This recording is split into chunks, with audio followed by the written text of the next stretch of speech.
I thought I would never sleep again.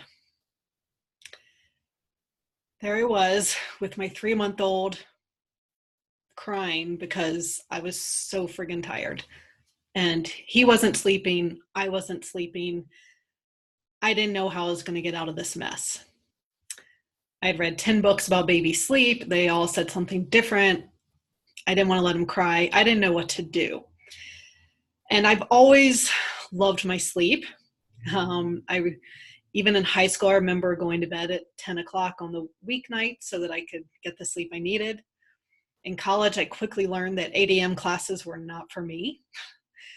And I remember even in my adult life and having a job where I had to get up early and literally having dinner parties at my house and going upstairs at 10 p.m. and leaving my friends down there still hanging out because I needed to go to sleep and get up 8 hours later.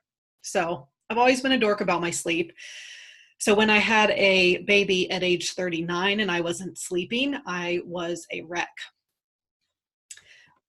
But I was also determined to figure it out. I wasn't just going to, go back to work and be this sleep deprived mess of a mom. So I ended up figuring out his sleep. It made such a big difference that I became a sleep consultant to help other parents with their baby sleep. And then the ironic thing was that I still wasn't sleeping. So my insomnia actually started in late pregnancy, which I figured was just hormones and that it would go away once I wasn't pregnant anymore. Well, even after my son was sleeping through the night when he was 6 months old, I still wasn't sleeping for another year and a half. And I wouldn't be able to fall asleep even though I was exhausted. I would wake up at 3 or 4 in the morning and not be able to go back to sleep. And, until it was 6 o'clock and time to get up. And by this point, I was working full time. I had started my side business as a sleep consultant, and I had a young baby. So I was friggin' miserable that I wasn't sleeping. Luckily, I did an adult sleep certification course and used what I learned on myself and realized that there were multiple things I needed to change to figure out my sleep. So that's why I named my program The Complete Sleep Solution, because we need to look at everything completely from a holistic perspective and possibly make multiple changes to figure out someone else's sleep. And so what I learned in this training was amazing. I learned a lot about, of course, the basic sleep hygiene and environment, about stress, which is a big part of why people don't sleep, of course, but even diet and exercise, your mindset about sleep, all of these are important. But I always had this nagging thought in the back of my head, well, what if someone isn't well, if they have some kind of health issue that's keeping them from sleeping? Everything that I am telling them isn't necessarily going to fix the problem. So that's why I recently studied under Christine Hansen from Sleep Like a Boss to learn about lab testing for these underlying health issues and nutritional therapies for how to treat and reverse those so that you can get the sleep you need. Because the truth is, I believe that we are meant to sleep well. There are rare, very rare sleep disorders where people absolutely can't sleep. And the rest of us, our bodies, our brains need to sleep. We want to sleep. It's important for so many reasons that I'm not even going to get into today. If you're watching this, you probably are miserable and already understand how important it is. So I hope it's that you know and have hope that you can sleep well, because you are meant to sleep well. So in the next 30 minutes, I'm going to tell you some possible reasons as to why you aren't sleeping, and more importantly, what you can do about it. So whether you're a newbie who doesn't know much about sleep at all, and maybe your sleep problems are pretty recent, or if you're professional, practically a sleep expert yourself because you've been struggling with this for a long time, I guarantee you're going to learn something today that you can implement. And so today I'm going to go beyond sleep habits and hygiene. Those are the foundation of sleep, and they are important, but sleep is a lot more complex than that. And you can read all of those things on the internet. You can read a lot of those on my website as well. So I want to go beyond that and get into some very probable causes as to why you aren't sleeping and what we can do about it. Now, before I get into those reasons, I need to explain our hormone cortisol. So I'm going to share my screen with you.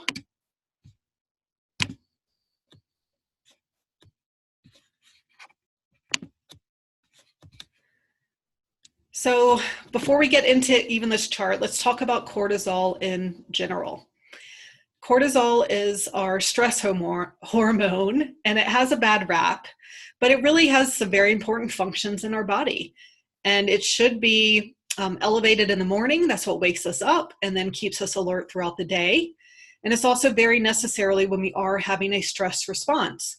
Like if a bear is chasing you in the Tetons, your body's going to release cortisol, adrenaline, other hormones to help you be able to fight or run from that bear. So it's very important. Now, ideally, looking at this chart, we are in this green box, which is homeostasis. That's when everything's good. We might have mild stressors, but we're easily able to adapt and go back into the levels that are in that green box. When we do have a stressful situation, such as a bear chasing us, that's when we get into that yellow box where we are in distress. And ideally, if your body is healthy and the bear stops chasing you and goes away, then you go back down into normal levels of homeostasis. Now, if you are constantly stressed, and whether that's psychological stress from being in traffic, getting in a fight with your spouse, always running late, fueling your body incorrectly, all of those things are stressful. And there are also physiological stressors that may be happening that you don't even know about. And that's what we're going to get into in this training. So if that happens, then you can be in that yellow box most of the time. And you're definitely not going to sleep well there because cortisol should decrease as the day goes on. And melatonin should be produced at bedtime, and then you ideally fall asleep and sleep well all night. But if your cortisol is still high because of this constant stress, cortisol suppresses melatonin, it's going to totally sabotage your sleep. And what can happen if you stay in this yellow box for too long and can't adapt, then you are going to go into that orange box, which is chronic distress, and eventually possibly into the red box, which obviously you don't want to be in. Now, the important thing about this is that your cortisol levels in the green box and the orange box are the same. So if you take a regular lab test from your general practitioner, it's going to show that your cortisol levels are normal, even if they're in that orange box. But you don't feel normal and you don't feel good. And so you know that something is wrong, but everything's going to show up as being fine. So that's why we're talking about cortisol and how important it is for sleep, and why you may have had your levels tested and people are telling you you're fine and you're not.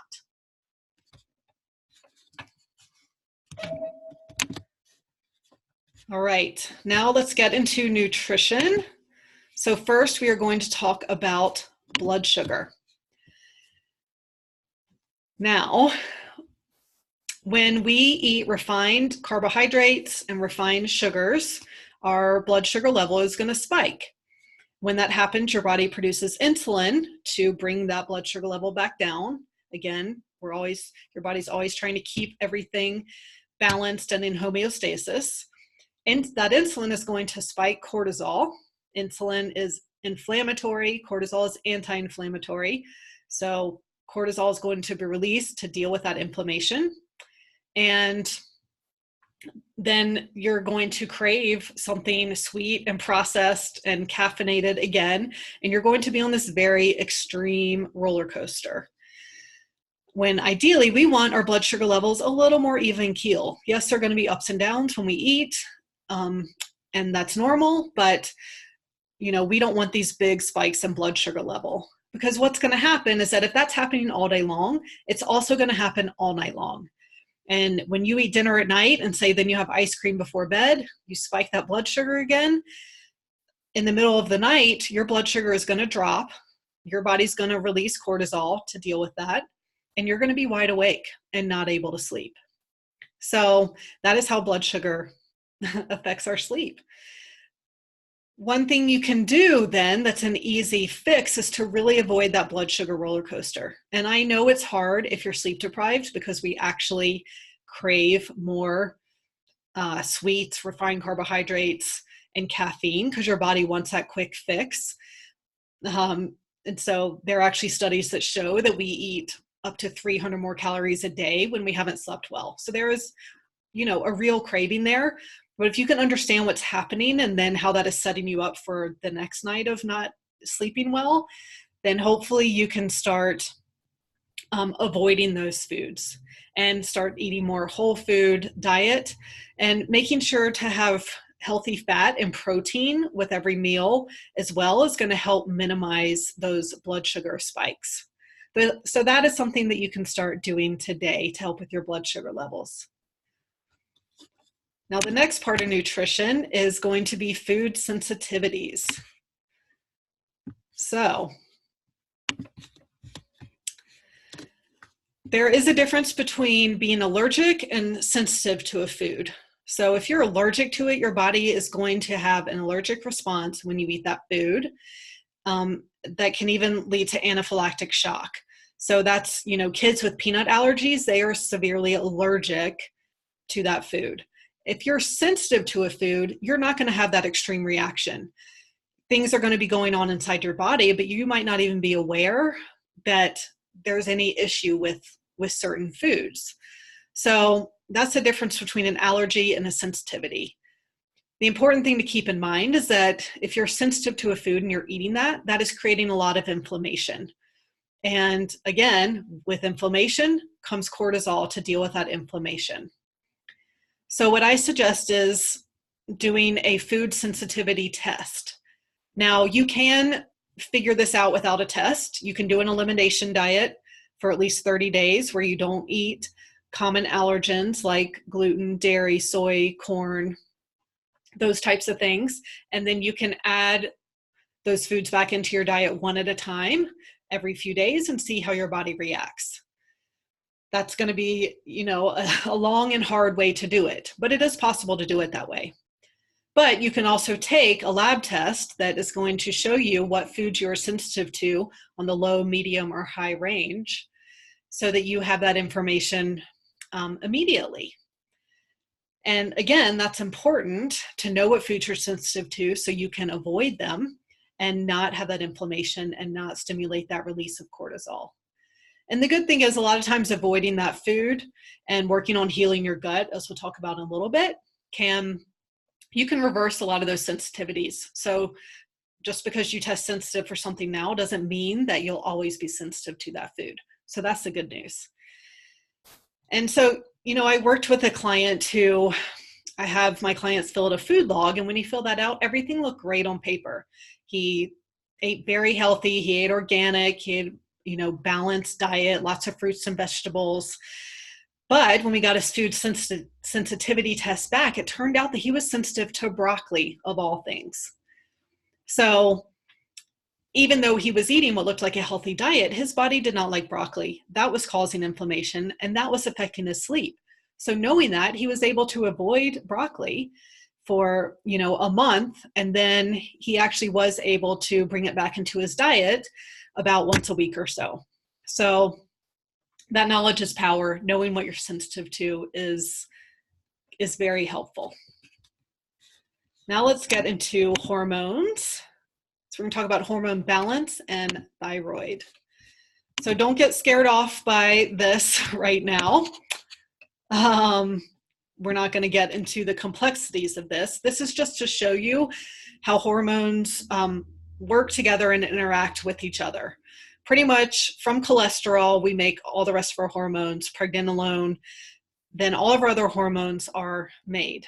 And having too much of some hormones is going to impact other hormones. So it's really important that our hormones are in balance. So if your body does need cortisol a lot because you're constantly stressed, either psychologically or physiologically, your body will give it the resources from progesterone there and pregnenolone to make cortisol. But that is going to affect how many resources it has to make all of your other steroid hormones, including your sex hormones. So just that imbalance in cortisol is going to affect everything else. So it's really important to test for this and actually know what's going on. Again, a regular hormone test it's going to tell you what hormones are in your bloodstream, but it's not going to tell you how it's metabolized. So that's why I recommend this test. It's called the Dutch Complete Test, and it tests all your hormones and shows how they're metabolized so that we have the whole picture of knowing what's going on.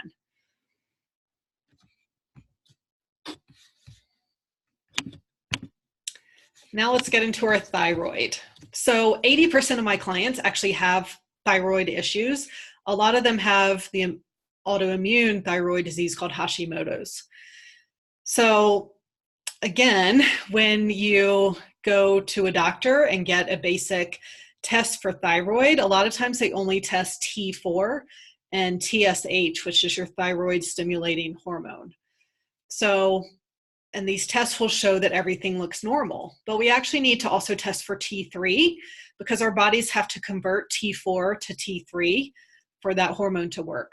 And conversion tends to be the most common problem that happens. So if you're not testing for T3, you're not finding out the whole picture. Now, another reason these lab tests are problematic is because the ranges they're giving for what's normal are very extreme. And that's because people who are having their thyroid tested are either at one extreme of overactive or the other extreme of underactive. And so the range of these people is very large. But these are sick people. These aren't the averages of tests done on healthy people with a healthy thyroid. So that's why the results look skewed. So that's why on this chart, it shows on the left the standard levels that are used to test thyroid. And then it shows the FDN, Functional Diagnostic Nutrition, which is what I've been trained in, and their levels for testing the thyroid. So you can see even in the first one of TSH, if you come back with a 1.0 level and under standard lab tests, it's going to show that you're fine. Under FDN though, it's going to show that you're not. So that is why these standards are different and why you may have been told that everything with your thyroid is fine, even though you take the latest quiz on the internet that tells you that you're not fine and you don't feel fine. So that's why it's so important to look at the thyroid, and also because the thyroid and sleep are totally connected as well. So one thing you can start doing tomorrow to help with your cortisol levels, to help regulate those, is, like I already said, we want cortisol to be high first thing in the morning. So one way you can stimulate that is to get light first thing in the morning. So ideally, we would get in the sun as soon as we wake up for about 20 or 30 minutes. Now, if you live in a town like Jackson Hole, where I live, where it is dark until pretty much 7:30 in the morning, and then it's overcast and the sun is not overhead until noon, then that's not going to be enough. So you can use a happy lamp, they're called. They're on Amazon, very inexpensive these days, around $40 you can get a 10,000 lux happy lamp and sit in front of that first thing in the morning for about 20 or 30 minutes. Now, another thing you can do is eat right away. So all this intermittent fasting and things like that, that can be harmful if your body isn't completely healthy. And one way that we can tell our bodies that it's morning time and stimulate that release of cortisol is to eat food. So light and food first thing in the morning can help start to re-regulate your cortisol levels. Now let's get into gut health. So we're going to talk about leaky gut and pathogens. So gut health, you may wonder what this has to do with sleep, but our gut is actually directly connected to our brain, and 80% of our immune system is found in our gut. So it's very important in general, as you may already have been hearing for the last few years.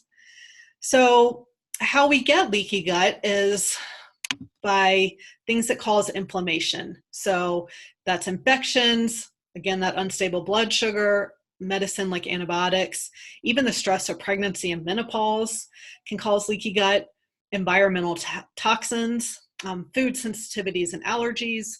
All of these things contribute to inflammation in our gut. And what physically happens is that you can see these cells right here.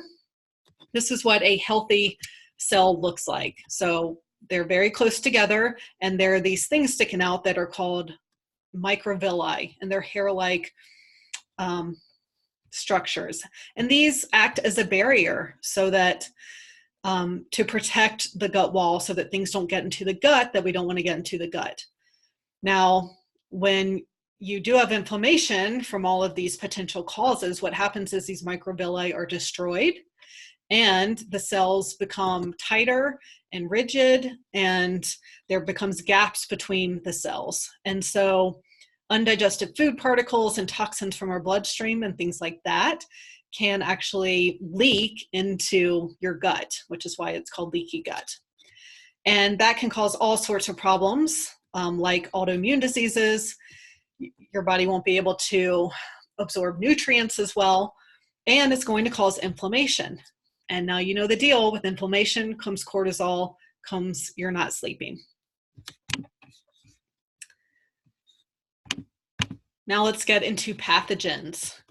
So by pathogens, I'm talking about not just bacteria, but also fungus and parasites. So all of these pathogens are nocturnal, which means that they are active at night, and that's when they're eating, and then they are excreting and releasing toxins, causing inflammation.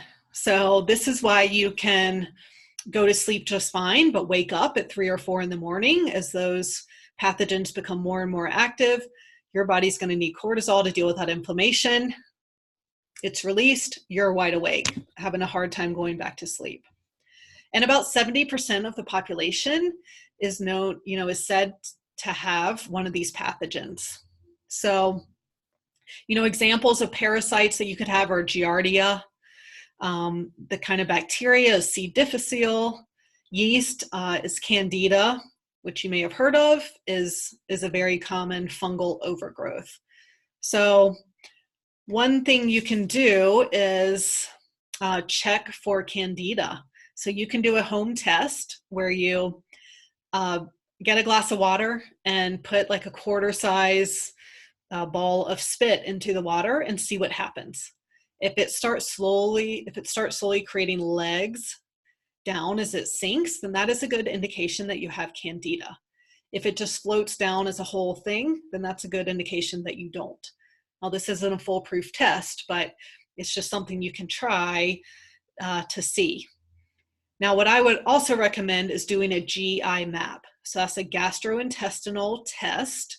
It's a fun stool test, but it's going to show you everything that's in your gut. If you have parasites, what your good and bad bacteria look like, and if there's fungal overgrowth.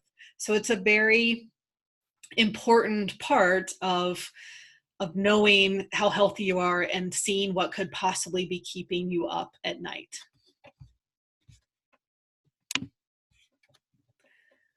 All right, thanks for looking at all those fun graphics. So whenever I teach this, people ask me, hey, Martha, how do I work with you? So what I offer is my Boss Sleep Solution program. And this is 6 sessions. We're going to do some stress resilience techniques. We're also going to do all these lab tests to find out the root cause of your health issues that are affecting your sleep. And I'll be explaining in each session that we have, what's going on with these lab tests, why we need to fix this and how we need to fix this, and giving you your customized supplement protocol to help fix these issues so that you can sleep again. Now, for you watching today,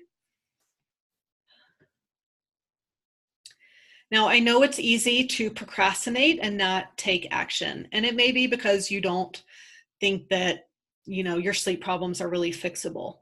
But working with me is going to transform your life, because sleep, as you know, it impacts your work, it impacts your relationships, it impacts your energy, it impacts your mood, it impacts your health. And so fixing your sleep can help fix all of these other things. So picture a perfect day. You wake up in the morning without an alarm clock, feeling perfectly rested and refreshed. You're full of energy, you're motivated to start your day, and you're excited about what you're going to accomplish that day. You don't need caffeine unless you want it, but you don't need it to wake up and get through the day. You have the energy to be productive all day. And you even have energy once you get home, from work, and to hang out with your family or your friends. So that is what a perfect day can look like when you're sleeping well. Now, to get back to my story of crying in the bedroom with my son, the thing that worked for me was to actually take action, is to figure it out, to do whatever I could and be determined to figure it out, and to not accept that that's how life was going to be. I couldn't accept that I wasn't going to sleep again. And it changed my life so much, because now this is what I am helping other people do. So the possibilities are endless of what else can happen if you fix your sleep. If you take anything from this training, I hope it's that you know that you can get the sleep you need. And as you can see, it's possible to get to the root cause of why you aren't sleeping, of what seems impossible, and figure it out and take the steps necessary to sleep, because you can sleep. If you want to chat more, and if you want to talk to me about why you aren't sleeping, I would love to chat with you. You can schedule a call below, and we'll talk about the top 3 reasons why you aren't sleeping and how you can fix it. So I hope to hear from you soon.